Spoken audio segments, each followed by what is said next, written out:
Dear students, I am teaching you your chapter number 1, that is crop production and management. In this sequence, today I am going to teach you the next topic, that is fisheries. Fish is an aquatic animal. You must have to know fish is an aquatic animal because it lives in water, propagate in water and breed in water. यानी जो animals अपनी पूरी life span water में ही spend करते हैं उनको बोलते हैं aquatic animals. So fish is an aquatic animal. Fish and seafoods are rich in proteins and iodines. Fish और जितने भी सी फूड्स होते हैं वो प्रोटीन और आयोडीन में रिच होते हैं, यानी सबसे ज़्यादा प्रोटीन और आयोडीन इन्हीं फूड में पाए जाते हैं. Example is fish and seafood. Fish is the major part of food of people living in the coastal areas. Coastal areas में जो लोग रहते हैं उनके फूड का जो मेन पार्ट होता है that is fish and seafood. Coastal areas means समुद्र के किनारे के जो एरियाज़ हैं, समुद्र के आसपास जो रहने वाले लोग हैं, समुद्र के आसपास का जो इलाका है उसको बोलते हैं coastal areas. The production of fish on a large scale bye farming fish culture in fish nurseries, fish nurseries are also called hatcheries, is known as pisciculture. It means to say that large scale पर यानी बहुत बड़े पैमाने पर fish का जब production किया जाता है नर्सरीज़ के थ्रू, इसको बोलते हैं pisciculture. The Hindi meaning of pisciculture is मछली पालन. Special ponds are also developed as hatcheries, यानी मछलियों को पालने के लिए, मछलियों की नर्सरीज बनाने के लिए बड़े बड़े स्पेशल काइंड के पॉन्ड्स को भी डेवलप किया जाता है जो हर तरह की परेशानियों से, हर तरह की मेनली पॉल्यूशन से दूर हो. These are called as artificial hatcheries. इनको हम बोलते हैं artificial hatcheries or man-made hatcheries. Such hatcheries are provided with sufficient light and oxygen. जो हमारे एनवायरनमेंट का ऑक्सीजन का परसेंटेज वाटर के अंदर ऑटोमेटिकली रहता है, उसके अलावा आर्टिफिशियली भी इन पॉन्ड्स में ऑक्सीजन और सफिशिएंट लाइट की अरेंजमेंट किया जाता है. The hatcheries with circulating water ponds, lakes and canals are called natural hatcheries.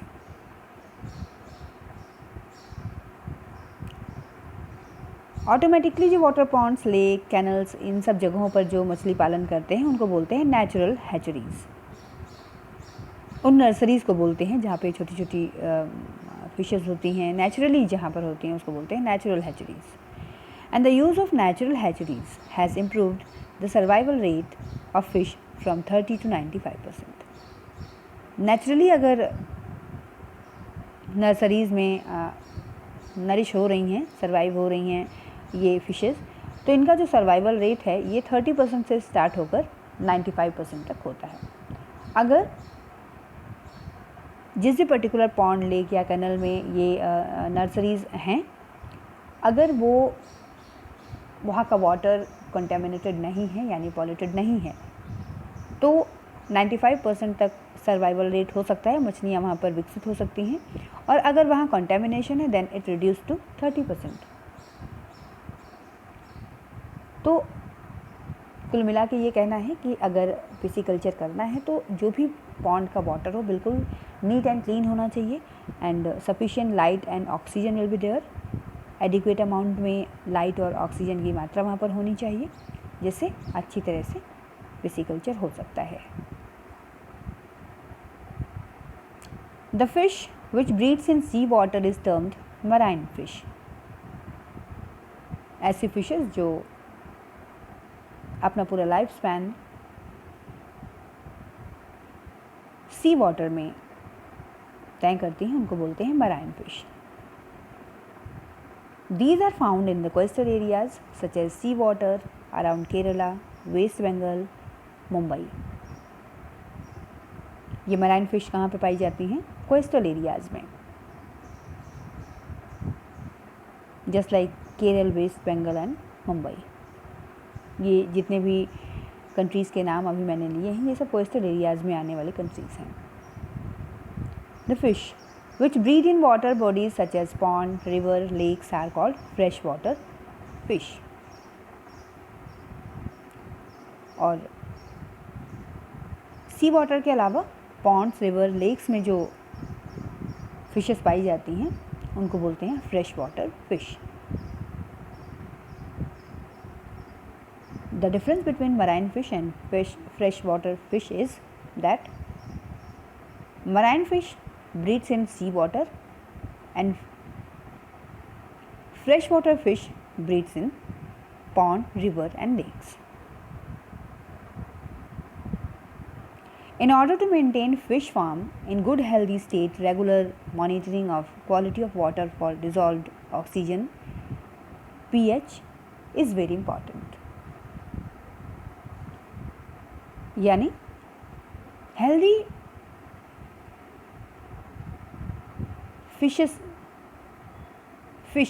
Healthy fish के प्रोडक्शन के लिए ये बहुत ज़रूरी है कि रेगुलर जो क्वालिटी ऑफ वाटर है उसमें कितनी ऑक्सीजन डिज़ोल्व है, इसकी मॉनिटरिंग होनी चाहिए। In case of any disease, proper treatment should be immediately given to the fish. और हमेशा उसकी देखभाल होती रहनी चाहिए, और जैसे ये पता चलता है कि किसी भी तरह की डिजीज़ फ़िश में लग रही हैं तो उनका प्रॉपर ट्रीटमेंट भी तुरंत होना चाहिए, तभी एक हेल्दी फ़िश का प्रोडक्शन हो पाएगा। Okay, now we are going to read about apiculture. The rearing of honey bees on large scale is called apiculture. यानी बड़े पैमाने पर हनी बीज यानी मधुमक्खियों का जो पालन है, दैट इज़ कॉल्ड एपीकल्चर, उसको बोलते हैं एपीकल्चर।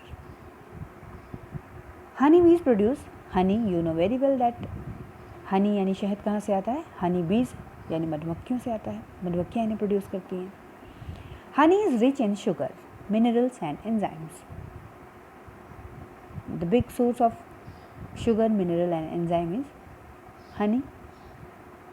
शहद में शुगर, मिनरल और एंजाइम एडिक्वेट अमाउंट में होता है, यानी बहुत ही पर्याप्त मात्रा में होता है। It is used in Ayurvedic medicine also.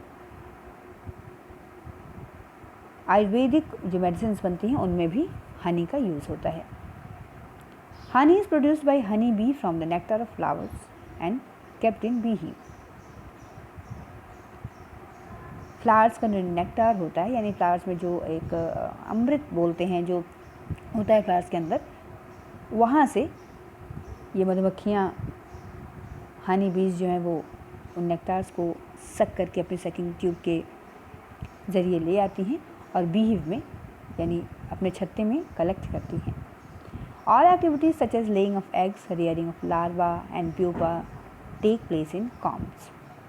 उसमें जो कॉम्ब बने रहते हैं बीहिव के अंदर, उन्हीं में ये सारी प्रोसेसिंग होती हैं, just like laying of eggs, rearing of larva, जो उनका लाइफ स्पैन है उसी कॉम्ब के अंदर बीतता है। Life cycle of a honey bee last 16 days through 4 stages. Honey bee की लाइफ के 4 स्टेजेस होते हैं और उनका जो लाइफ साइकिल होता है 16 डेज का होता है। First, laying of eggs. After 3 days, it converts into larva, and then after 6 days, it converts into pupa, and then after 7 days, it converts into adult honey bee. यानी egg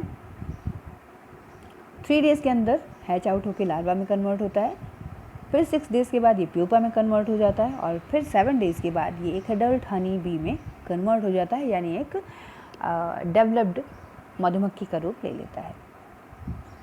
extraction of honey from bee hives is carried out by honey extractors, and honey extractors are an experienced group of people।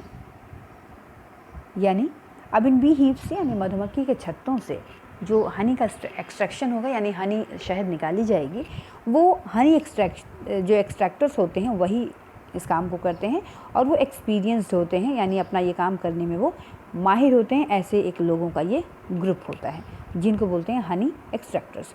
कोई भी person जाकर के honey bee जो हनी के honey bee heaves हैं जहाँ पे हनी होता है, उसको कोई भी जाकर नहीं निकाल सकता। एक एक्सपीरियंस्ड ग्रुप ऑफ पीपल होता है, वही जाकर के इस हनी को एक्सट्रैक्ट कर सकता है बी हीव्स से। Okay, up to here we must have to know, you must have to know that, अब तक आपको ये जान लेना है, आप जान चुके हैं, that is rearing cattle for producing milk and milk products on large scale is called dairying। Milk, curd, cheese, butter, घी, खोया, ice cream are dairy products। ये सब dairy products हैं, you know very well। Rearing and breeding of poultry for eggs and meat is called poultry farming। यानी जो poultry birds होते हैं उनका जो पालन होता है एग और मीट के लिए, उसको बोलते हैं पोल्ट्री फार्मिंग। पोल्ट्री क्या है? Poultry includes birds. Poultry means एक ऐसा ग्रुप जिसमें बर्ड्स रखे गए हैं, chicken, hen, duck and geese को। The fish which breed in water bodies such as pond, river, lake, etc. are called freshwater fish, and the production of fish on large scale by farming fish culture in hatcheries is known as pisciculture। यानी hatcheries में fish का जो large scale पर production होता है इसको बोलते हैं पिसिकल्चर, यानी मत्स्य पालन। Rearing of honey be on large scale is called apiculture. Honey बीज का जो रेयरिंग किया जाता है यानी उनका पालन किया जाता है बड़ी पैमाने पर, लार्ज स्केल पर, उसको बोलते हैं apiculture. Honey is produced by honey bee from the nectar of flowers and kept in bee hive। bee hive यानी मधुमक्खी का छत्ता। Life cycle of honey bee lasts 16 days through 4 stages। 16 day का life cycle होता है honey bee का, जिसमें 4 stages होती हैं, that is egg, larva, pupa and honey bee. With this, I am going to complete this chapter। I will meet you on tomorrow।